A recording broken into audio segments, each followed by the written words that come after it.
This, yeah, this is this war of mine, Stephen. Which is the intro. I wanted to show you this game for quite a while now. You'll have to forgive me for any quality issues. I debugged as much as I could. I kind of just fiddled around to see where I could get to a point where microphone quality wasn't obnoxious with the boost, where I could get a decent amount of game sound. This is the best compromise I could make for quality as well. Um, this is going to be actually my second playthrough through this game. I actually did play through the game a whole once. I played through the game one time, and you can look up videos of other people going on their first time and failing spectacularly. I was lucky enough that I didn't. I managed to get lucky with some of the stuff I found, and I wasn't able to completely fail miserably on my first try. So, ended up pretty good for me. I do kind of wish I could have shown you a version of me playing this game where I am actually just completely new to everything.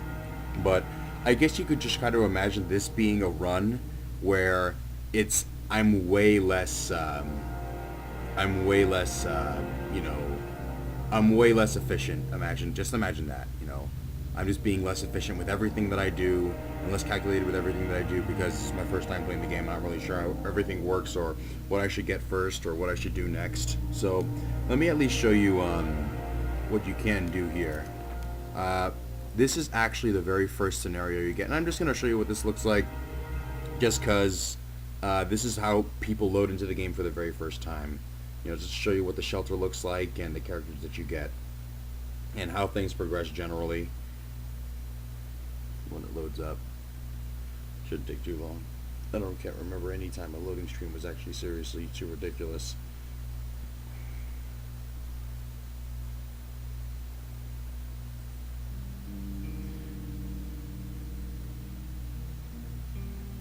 Alright, so Steven, yeah.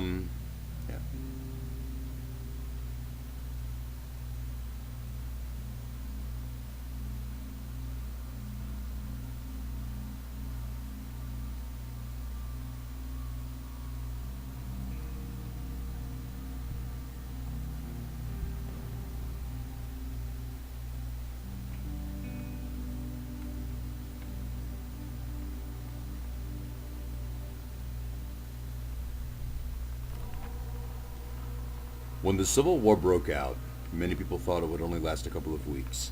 It's been years since government and military surrounded the rebels in the capital, cutting off all supply lines. The civilian population trapped in the city are suffering from hunger, disease, and shelling. Katya met both Pavle and Bruno before the war.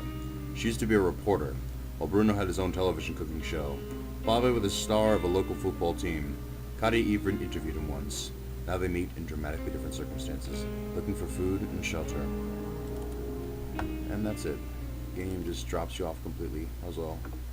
Show you what the interface is like. So you can actually, there are very few keyboard functions in the game. There's just space for pausing and tab for actually going around. So these characters are actually your first party here. So it's kind of cool seeing them. They're like the original, they're like the three original guys, basically. Everyone plays with them at the beginning. So you always have Katya, who has good bargaining skills. What that's good for is that occasionally you can trade with people for your supplies versus their own, and when you do that, you end up getting, you can basically get better deals with that. So it's pretty obvious there. Bruno is a good cook. What that means by that, because obviously he's a star of a television show, which is pretty cool, and he uses less resources when he's cooking, so he's very efficient when he's cooking, and he's also very efficient at mixing stuff because he's a good cook. So he's able to make alcohol, beer, and all your food at a discount. So he's basically very efficient like that, and he can be a good economic choice for your group. But I think that there are probably better economic choices. And then you have Pavle, and he's in the very first game he's your scavenger because he's a really fast runner, and I mean it just kind of for as fast as him just running fast, just you'll see when we get to the scavenging portions of the game. But he has the heaviest backpack, which is 12 slots here for your first group here. So it's funny because it's actually tiny in comparison to some of the other characters in the game, but you can run pretty fast compared to these dudes. He's a football player. So yeah, for the minimal amount of time that'll make up for your scavenging runs, or if you're running away from danger, which is probably like another notion of what it's good for. There's actually one really good place where running fast is badass, but I won't spoil that for you. Or maybe I should, but I guess it doesn't matter. So yeah, it's pretty simple. Basically, you end up just building up your base here, uh, getting resources from the outside during the night, and defending this place during the daytime. And you also work on your own economy and stuff like that. So I've already played with this group, and I feel like playing with a stronger group. Um, I guess I'll actually make this an intro video to make it a little more easily segmented. So I'll just make this into another part then for a second video.